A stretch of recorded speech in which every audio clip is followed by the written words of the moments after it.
गेहूं और चावल भारतीय खाद्य निगम से लिफ्ट कर लिया है।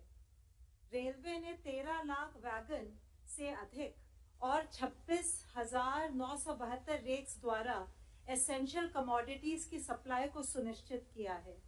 सिविल एविएशन मंत्रालय 416 लाइफलाइन उड़ान फ्लाइट्स का संचालन कर 781 टन आवश्यक मेडिकल कार्गो को भारत के दूर दराज क्षेत्रों में पहुंचा रहा है। ट्रक्स और गुड्स कैरियर्स की मूवमेंट में निरंतर बढ़ोतरी हो रही है, परंतु इस आवाजाही को और पुख्ता करने के लिए गृह मंत्रालय ने कल राज्य सरकारों को पत्र लिखकर आपदा प्रबंधन अधिनियम के अंतर्गत जो दिशा निर्देश जारी किए गए थे उसकी तरफ उनका ध्यान आकृष्ट किया है। आर्थिक गतिविधियों को और आवश्यक वस्तुओं की समयबद्ध आपूर्ति के लिए ये जरूरी है कि गुड्स ट्रैफिक को इंटरस्टेट बॉर्डर्स पर रोका नहीं जाए। दिशा निर्देशों के बावजूद देश के कुछ हिस्सों में ट्रक्स और गुड कैरियर्स की मूवमेंट में समस्या आ रही है। गृह मंत्रालय ने फिर से स्पष्ट किया है कि ट्रक्स और गुड्स कैरियर्स की मूवमेंट के लिए चाहे वह भरे हुए ट्रक्स हों या खाली हों, अलग से पास की आवश्यकता नहीं है।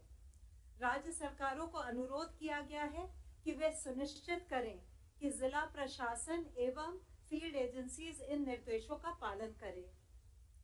आज गृह मंत्रालय ने आदेश जारी कर उन लोगों की आवाजाही की अनुमति रेल द्वारा भी दी है जो लॉकडाउन की वजह से फंसे हुए हैं, जैसे स्टूडेंट्स, माइग्रेंट लेबर, टूरिस्ट और पिलग्रिम्स।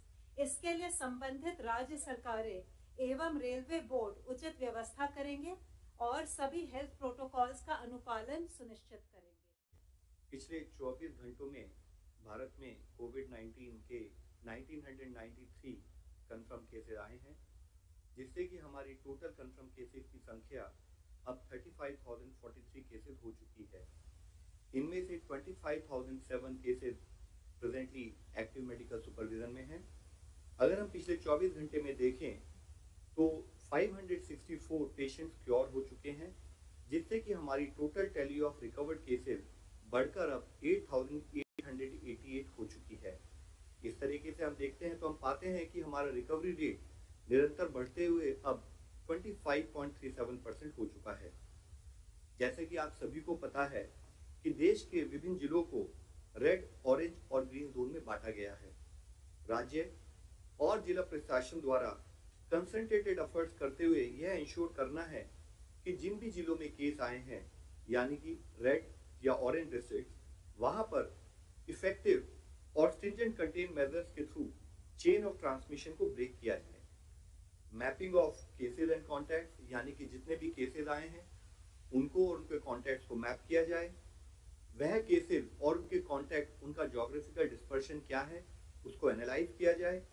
उसके साथ ही एक वेल डिफाइंड पैरामीटर जिसमें कि सारे रूल्स को प्रॉपर्ली और तरीके से इन्फोर्स किया जा सकता है, उन क्राइटेरिया को कंसिडरेशन में लेते हुए जहां पर भी ये केसेस आए हैं वहां पर एक कंटेनमेंट जोन डिलिनेट किया जाना चाहिए।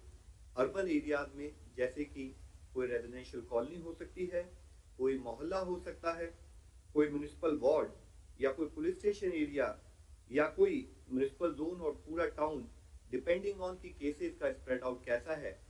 इसी तरीके से रूरल एरियाज में कोई विलेज या क्लस्टर ऑफ विलेज और पुलिस स्टेशन या कोई ग्राम पंचायत या ब्लॉक, इस टाइप के एरियाज को depending on the above parameters हमें कंटेनमेंट जोन को डिलिनेट करना है।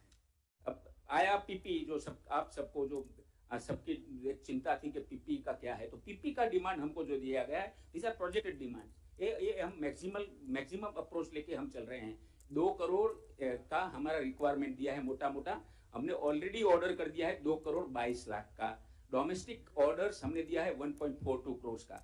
और मुझे बताने हर्ष होता है कि डोमेस्टिक प्रोडक्शन जो कुछ भी नहीं था वो आज कल की तारीख की मैं बता रहा हूँ 1,87,000 रोज बन रहे हैं, आ रहे हैं और राज्यों को दे रहे हैं। ये सबसे बड़ी बात है। तो अच्छा, अरे हमारा जो ये मेक इन इंडिया का जो हमारा जो कॉन्सेप्ट था, ये हम यहाँ भी लाए हैं। इसमें एक भी नहीं था मैन्युफैक्चरर। आपको बताऊं 22 तारीख को 2 मैन्युफैक्चरर थे, 22 मार्च को। आज मैंने अभी 107 बताया, लेकिन अभी मैं आया यहाँ तो अभी मुझे इंफॉर्मेशन दिया है कि 4 नए ऐड हो गए हैं, तो 111 लोगों को हमने ऑर्डर दिया है। 1,83,00,000 पीपीई का ऑर्डर दिया है, और अभी और भी बढ़ा है इसमें। अच्छा, बहुत ज्यादा मैन्युफैक्चरर्स अभी आए हैं, क्योंकि हमने उसका raw material, ministry of textile जो है वो लोगों ने बहुत काम किया है इसमें, और ये उनका पूरा ऑफिसरों की पूरी टास्क फोर्स बनाया है और पूरा काम करके सबको मदद कराया है। उनका सैंपल को अप्रूवल दिया, इसलिए हमने सैंपल को अप्लाई भी कर लेते हैं, ट्रांसपोर्ट करके उस सैंपल को मंजूरी करता है, प्रोडक्ट बन जाता है। प्रोडक्ट को स्पेसिफिकेशन है, वो स्पेसिफिकेशन मंजूर करवाते हैं, और बाद में उसको इमीडिएटली उसका जैसे भी उसका स्पेसिफिकेशन मंजूर होता है, तुरंत फर्स्ट कम फर्स्ट सर्व पे बेसिस पे ऑर्डर दिया जाता है। ओपन टेंडर है, anybody can come, the price is fixed and we are giving the order on the same day. तो आपको मैं बताऊं कि 30/4 को 1,27,000 रोज का उत्पादन शुरू हुआ है, वो जीरो था, ये आप बताएं। और additional domestic supply in the next 2 months is 1.15 crores। हमारा रिक्वायरमेंट 2 है, तो 1.15 तो ये हो रहा है कि इतना हो जाएगा। और हमने इंपोर्ट का 80 लाख का ऑर्डर दिया है, और ये सब आना शुरू हो